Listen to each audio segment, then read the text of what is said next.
Ilan nung sumakay kay Kito? Dalawa. Dalawa lang. Pamayan ng Diego Sica. Ito pala yung Taguig. Malapit dito yung ano, yung Tesla. Dito din yun eh. Saka malapit na sa Port Bonifacio, ano pala to, BGC. Oo, yung kabila nito, PGC yan. Di ba ito yung pinag-aawayan dati nung ano? Nung Makati sa kayong Taguig. Oo. Dito Kaya yung mga, tayo. dito yung mga Membo, ano ba yun eh? Bembo. Ayan o, Sembo. West Bembo. Oo.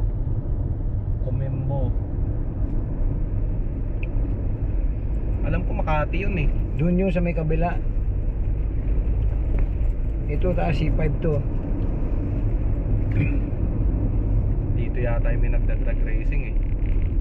O doon pa sa kabila. Papunta ng Pasig.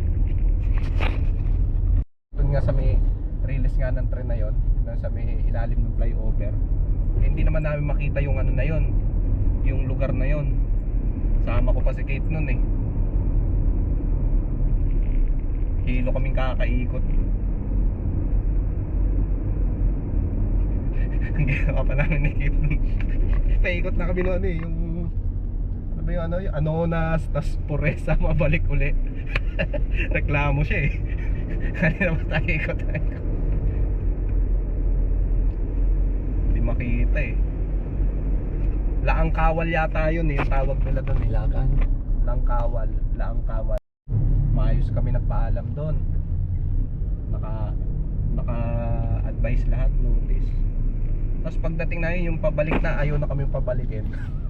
Bakit? Kami lang daw. Di daw kami nagpaalam. Sabi ko, sira ulo pala kayo. So, sa isip-isip namin. Kasi, nakakita yung mga ano eh, may mga communication yun eh. Okay. Maraming ano ba to? May email, ang daming email eh. Tapos di daw nagpaalam. Kaya nangyari, ayaw na kami pabalikin doon. Yung isa kong kasamahan na taga QC na electrical, ayaw na rin pabalikin. Pero ang swerte nun kasi kaka-issue lang ng US visa nun. Pinaalis yun ngayon papunta ng USA. Saan ba siya pinapunta? Sa Texas.